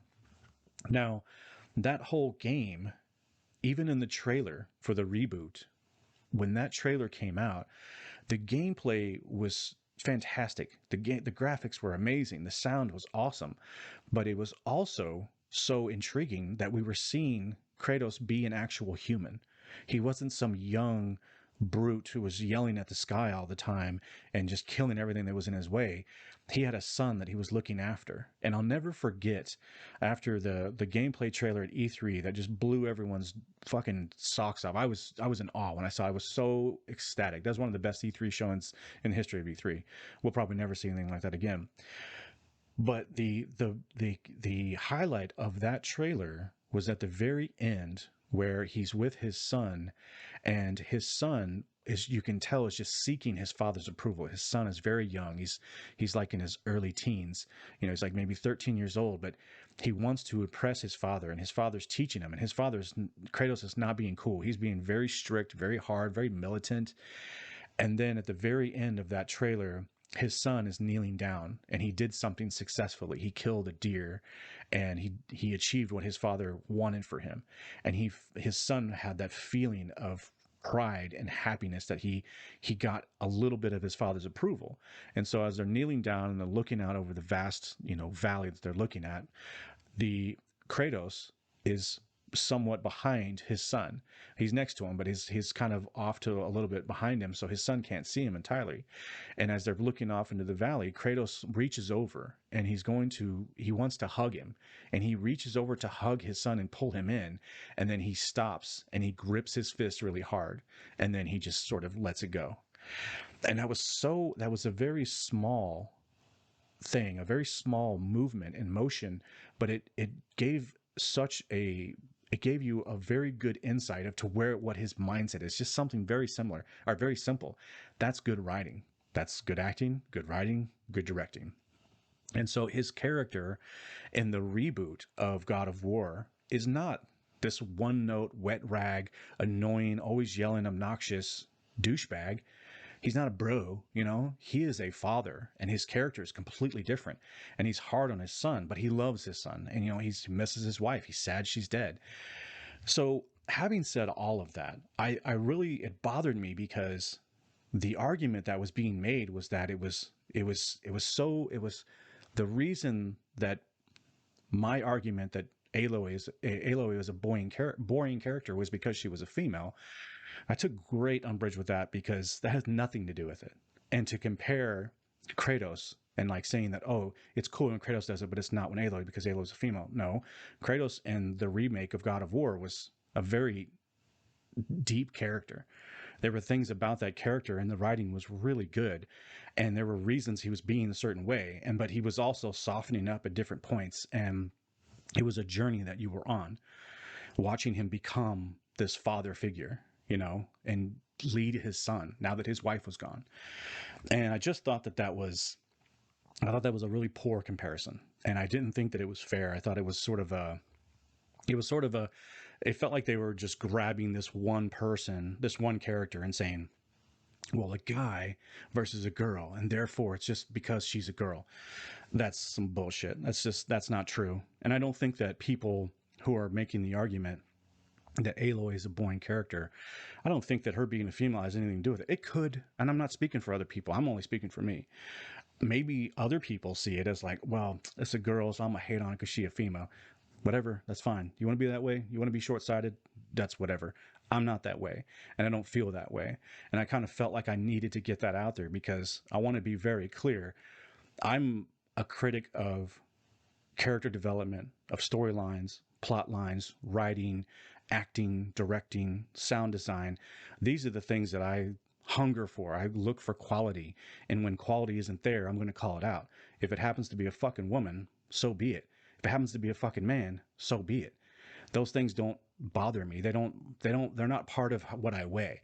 I don't weigh what's good and bad based on someone's gender. That's just some bullshit, or their race, or any other fucking lame little stereotype. That's not what I'm here for. So I just wanted to bring that up because that one stuck in my craw. Like I was really bothered by that comparison. And I know, like I said, they were not talking to me, but it was just like, oh my God, they're talking about things that I said. And it was just so curious. And I've heard other people say the same thing that I've said, but I was like, huh. And then the comparison, I was like, hold up. I wanted to be there so bad. I was like, I would have loved to have said what I just said right now to these people, because I felt like, wow, you guys are like, let me be clear on why I said what I said, but they weren't talking to me regardless. So that was it. So I wanted to talk about one other thing in regards to this, some little bit of movie news, and then I'm going to wrap it up. So there was, so the movie The Batman came out, and I went and saw it. I liked the movie. I gave my review. If you haven't checked it out, go check it out. It's a non-spoiler review, and I wanted to do a spoiler cast, but I wanted to go see the movie again. And to be honest with you, with it being 3 hours, and you know, me only having Saturday and Sunday off, I don't have a whole lot of time. You know, I have to do this, and I'm not sure if I'm going to go back and see it again. So I don't know if I'm going to do a spoiler cast or not. And if I do, I don't know if I'm going to see the movie twice like I wanted to and then do a spoiler cast. But I did like the movie. I think the movie is a good movie, and I recommend seeing it. I thought there was a lot of good there that I liked, but there was a lot of things that I did not like. There were a lot of things that just annoyed me. And I'll talk about it when I get a chance to do some spoilers. I think I might do that. Maybe I'll do it this weekend. I might do an actual spoiler cast. Keep it short, keep it tight, because there's only a few things. Well, there's more than a few things, but they're pretty basic things that I just, and I'm being a normie. I don't really have a lot of lore to compare it to. Like, I don't know the comic books, and I don't know previous cartoons and anything like that. So, it's just it's top level review critiques that I have. Like God of War, I can get into that shit because I know all about it. Batman, I just know Batman from the silver screen. I don't know from books or comic books or anything like that. So I can only see it I can only talk about it as a normie. But having said that, there was some information that came out, and this was, I actually forgot to look this up. I was going to pull the article, but so Zoe Kravitz, who was cast as Catwoman, she came out and she made some comments, and it's like, it just, when will the elites learn? When will actors, musicians, uh, um, athletes, when will they learn that no one wants to fucking hear about some stress and strife that you're going through while you're flying private jets and fucking wagging your finger in people's faces and telling them how they should live? It's getting really tired. And I think most people are exhausted with this type of stuff. And it's just interesting because so Zoe Kravitz, she came out, and I'm going to try to type while I'm talking to you, and this is probably going to be a total screw up, but she came out, and I want to look this up. So Zoe Kravitz, and I think she was on, it was an article she did with Vanity Fair. I think it was Vanity Fair, or no, it was it was her comments. I'm just going to type in Zoe Kravitz comments. Let me see if it comes up. If not, I'm just going to do just a quick. So she came out and said some shit, and it was about basically her being discriminated against because of the color of her skin, her race. And so apparently she had, what do they call it she read, they call it read. Yeah, they go read for a part. That's what I was trying to think of the word. So when a casting call goes out, when the, what do they call them? Casting directors or whatever. So when they put the call out for a part that they're doing for a movie or a TV show, actors will go and read for the part, and they'll go in and they'll do their, they'll usually be given some script, some lines from the actual movie, or some generic lines, and then they'll read the lines, and they'll act out the part to get a part in the movie. And apparently she wanted to read for Christopher Nolan's Batman trilogy, for as Catwoman. She wanted to play as Catwoman in that trilogy. And Catwoman was in the third movie, which was The Dark Knight Rises. Apparently, she was told that she was too, quote, urban. Now, I don't have the article in front of me, so I've read some of it. I've listened to a lot of videos about it. I wasn't even going to talk about it, but I was just like, you know what? I do want to talk about this because I'm so tired of it.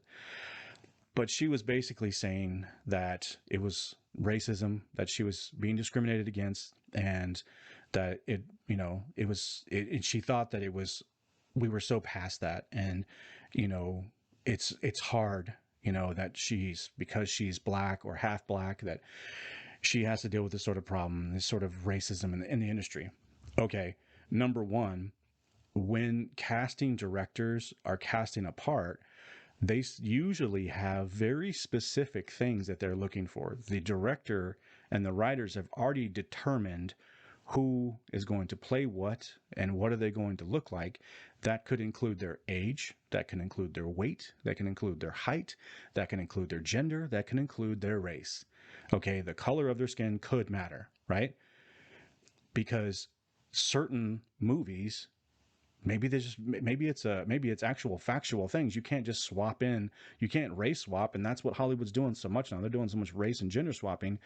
We're getting to the point now where we're going to start seeing absolutely ridiculous casting just to fit a quota, and it's turned into a circus. It's like it's turning into this silly, like, this isn't fun anymore, you guys.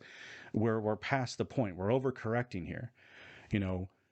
having directors and movie writers and directors want to have their cast or the characters from their vision be a certain way is not wrong. There's nothing wrong with that. That's their vision.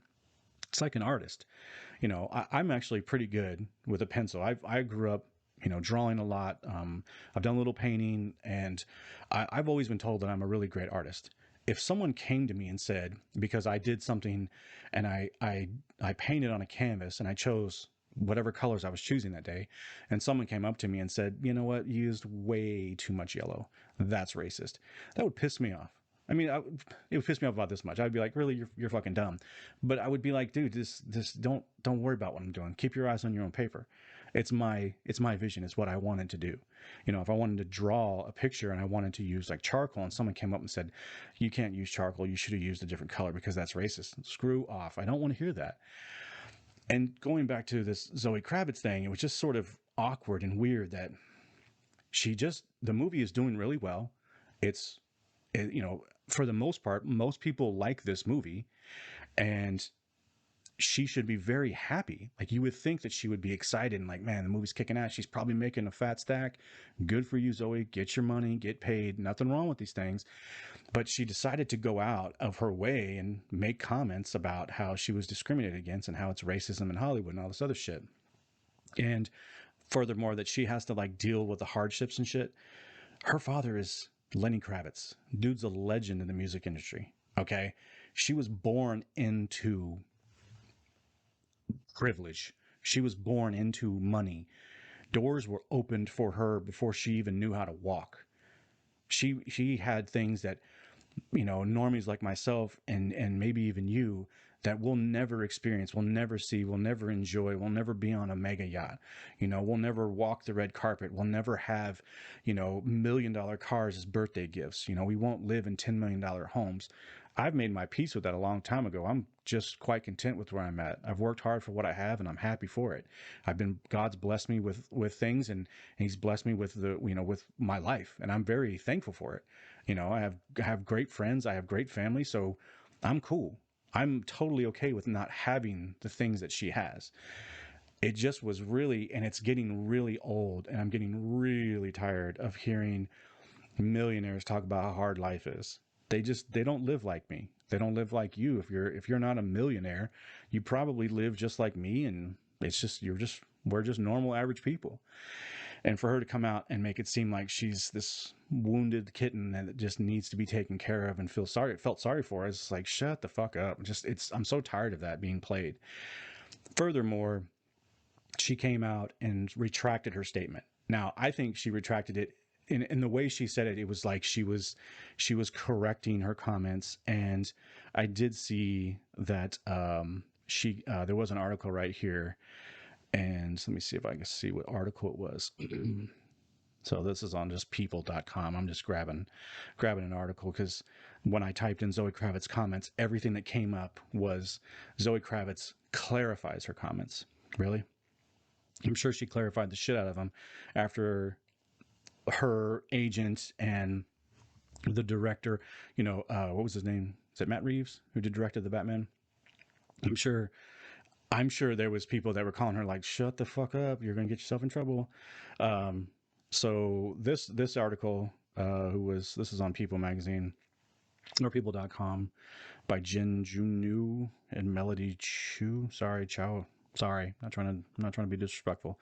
Zoe Kravitz clarifies comments about The Dark Knight Rises' alleged avoidance of, quote, urban casting. Quote, I was simply given an example of what it was like to be a woman of color in this industry at that time, Zoe Kravitz wrote in Instagram Tuesday. Zoe Kravitz is clarifying comments she recently made about wanting to audition for The Dark Knight Rises. In a Tuesday post on her Instagram story, the 33-year-old actress who plays Selena Kyle / Catwoman in the newly released The Batman said, quote, I was not told I was too urban to play Catwoman in The Dark Knight Rises. So she's fucking flat out saying she wasn't told that.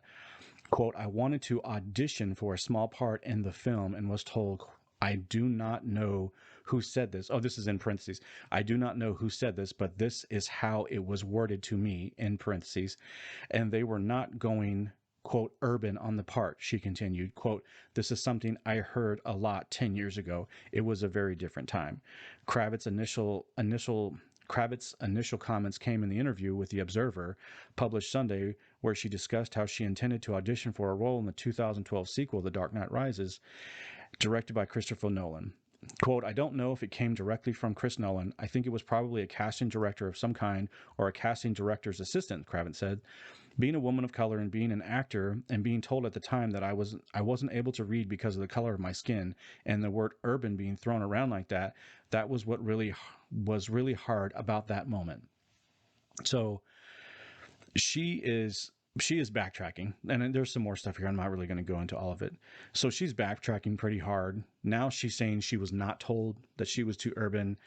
I think that she probably got a call from the studio, from Warner Brothers, and they were like, we're killing it right now. The movie's doing awesome, and Marvel is reeling right now. Marvel's not doing too well. Their movies are not banging. The end game was the end of the MCU, in my opinion. And I think that this is, and I've always thought this, I'm a bigger fan of DC than I am of Marvel. Always have been. You ask me who my favorite superheroes are, and as a normie, Superman, Batman, The Flash. Those are the three. That's how it goes for me. That's what I know. If you're a Marvel fan, I'm sure it's like Spider-Man, Iron Man, or Captain America. Cool. Or Thor. That's great. No problems. But for me, I've always liked DC characters more. I don't know why. They're a little more quirky, a little more crazy. I just sort of enjoy them.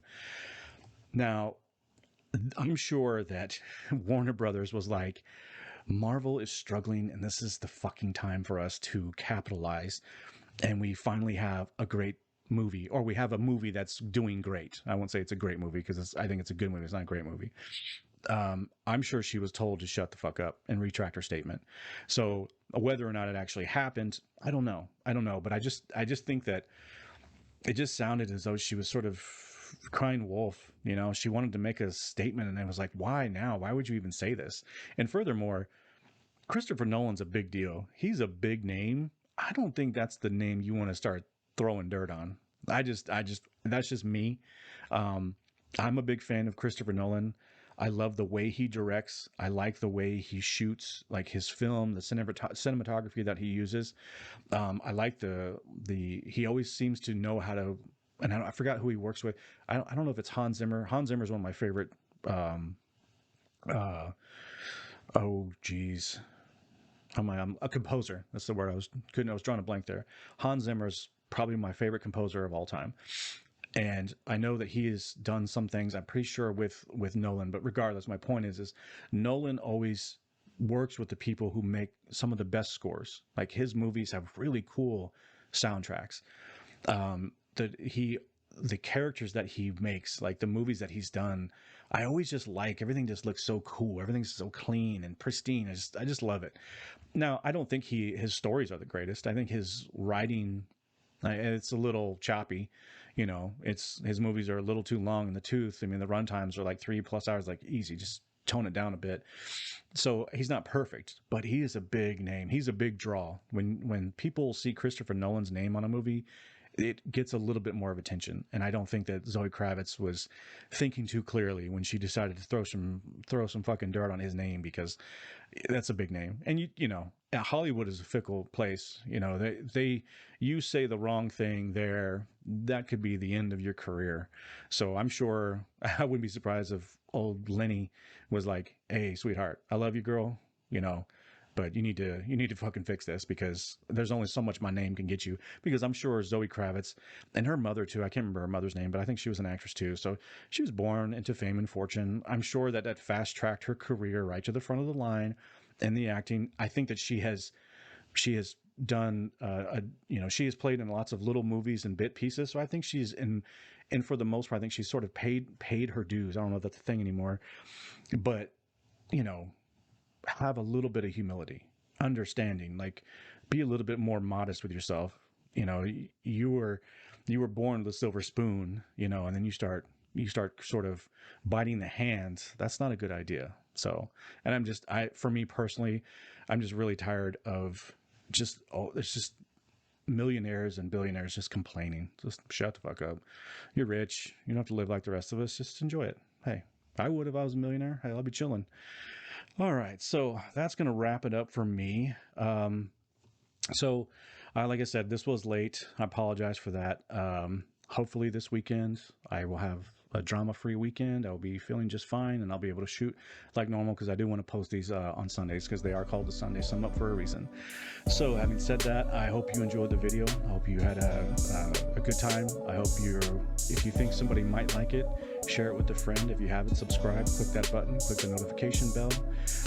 You have a great rest of your week, and I will see you next weekend. Thanks a lot. Bye.